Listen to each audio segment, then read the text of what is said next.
Jeigu kada nors susimastėt, kodėl daug viršininkų yra visiški šikniai, šiandien aš jums noriu papasakoti, ką aš apie tai galvoju.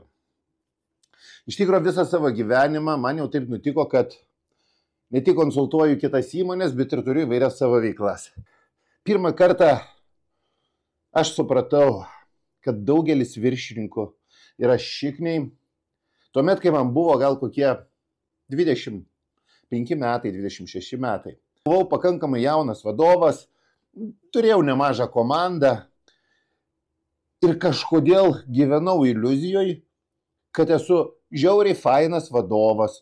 Esu toks, žinot, prikolistas, bajeristas, kuris, kai ateina į darbą, ateina į virtuvę, kuomet sėdi visas kolektyvas geria arbatą, įsivaizduojate jausmą, įeini į virtuvę, visi nutyla. Tu pasakai kokį žiaurų medinį bajerį ir visi žvengia.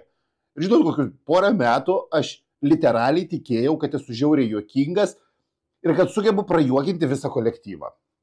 Paskui kažkaip nutiko tokia viena situacija, kuri labai gerai stuktelėjo ir padėjo man suvokti vieną paprastą dalyką.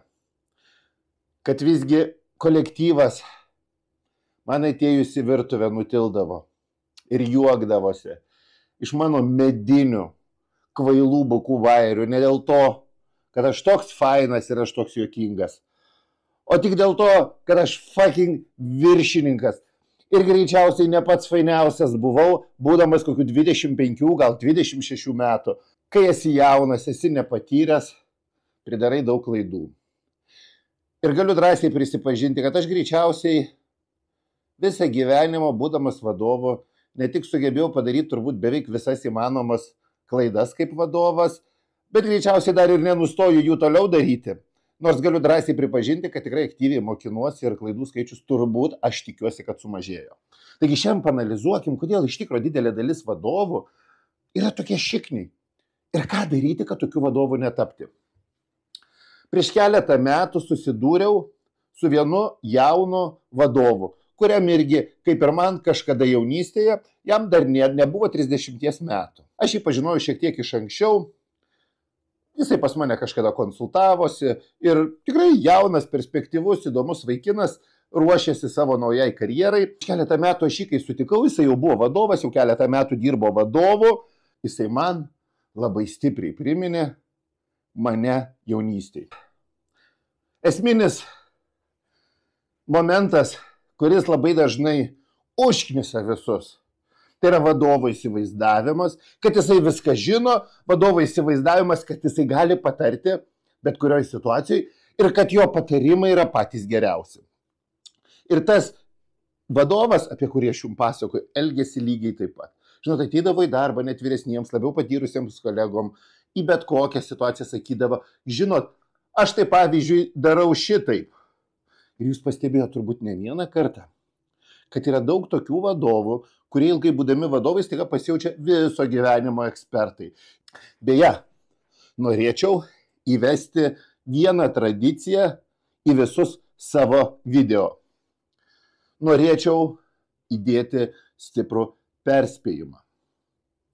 Mokindamiesi ar norėdami ką nors sužinoti, atsargiai rinkitės, kieno patarimus klausote. Klausykite patarimų tik tais tų žmonių, kurie jums atrodo įdomus, priimtini, kuriuos norėtumėt sekti, ar jums yra įdomus jų kelias.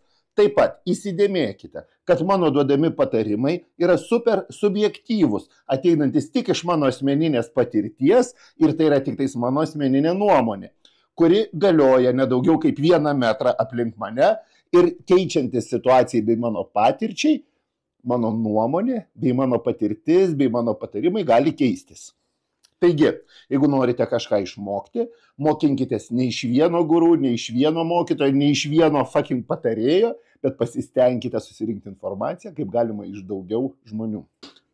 Daugelis vadovų per ilgą laiką, būdami apsuptyje žmonių, kurie nori jiems įtikti, būdami apsuptyje žmonių, kurie, pergyvena, nerimauja dėl savo darbo vietos, būdami apsuptyje žmonių, kurie dažnai padarys viską, kad tik nepraras savo darbo vietos, per ilgą laiką apsigyvena dideliam iliuzijų burbule.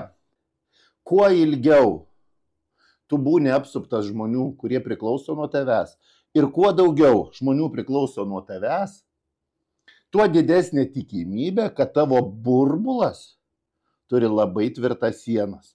Ir su kiekvienais metais, su kiekvienu papildomu atsiradusiu žmogum, kuris priklauso nuo tavęs, tavo burbulas tampa vis sunkiau ir sunkiau pramušamas. Ir todėl daugelis vadovų per ilgą laiką, būdami apsupti žmonių, pasijunta visagaliais. Aš tą jausmą žinau iš savo asmeninės patirties. Ypač pačioj pradžioj, ypač neturėdamas daug skaudžių pamokų, neturėdamas daug nusivylimų, nesėkmių, tu iš tikrųjų pradedi galvoti, kad esi vienas svarbiausių žmonių šioje planetoje. Na, mes ir taip daugelis galvojam, kad esam vieni iš svarbesnių žmonių šioje planetoje. Žinot, mes dažnai galvojam, kad mes ir esam ta pasaulio bamba, aplink kurią visas pasaulis sukasi, aplink kurią egzistuoja absoliučiai visi kiti planetos gyventojai. Vadovai šitą jausmą turi ypatingai sustiprintą. Pas vadovus šitas jausmas per laiką, jisai tampa toks stiprus, kad jį labai sunku sulaužyti. Nepamirškit, kad vadovo pozicija yra labai vieniša pozicija. Ir norint būti vadovu, visų pirma, tu, reiškia, iš pat pradžių turi turėti pakankamai didelį ego, nes nėra absoliučiai altruistiškų žmonių. Būkim realistai ir žiūrėkime viską realiai. Mes visi turime ego ir pas vienus ego yra didesnis, pas vienus jis yra ryškesnis, pas kitus ego yra arba pilnas kompleksų, arba žmonės tiesiog moka susitvarkyti su savo ego. Taigi, kaip taisyklė, ypač jauni, ypač nepatyrę vadovai arba tie žmonės, kurie nelinkę mokintis ir keistis gyvenimo eigoje, jie dažnai su tuo savo ego visiškai nesusitvarko. Ir per laiką nutinka taip, kad pradeda visiškai nesiskaityti su kitais žmonėm, pradeda galvoti ir rodyti ir vertinti kitus žmonės kaip prastesnius ir mažiau patyrusius. Labai dažnai nutinka taip, kad vadovai tampa absoliučiai šikniais. Ne tik atsiranda savisvarbos jausmas, ne tik atsiranda jausmas, kad tu gali išspręsti visas pasaulio problemas. Žinot, nepamiršiu, kaip vienas vadovas man per vieną susirinkimą, dalyvaujant įmonės susirinkimą, man girdint labai gerai pasakė. Tai buvo ir juokinga, ir graudu vienu metu.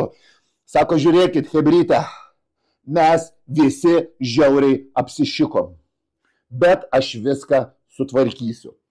Ir kaip taisyklė, čia yra turbūt jauno, nepatyrusio, pradedančio arba riboto vadovo mentalitetas. Visi daro tai, ką daro, o aš viską galiu padaryti per valandą. Tačiau yra viena labai svarbi pamoka, kurią aš manau kiekvienas vadovas turi išmokti. Gyvenimas, jisai nėra tiesi linija.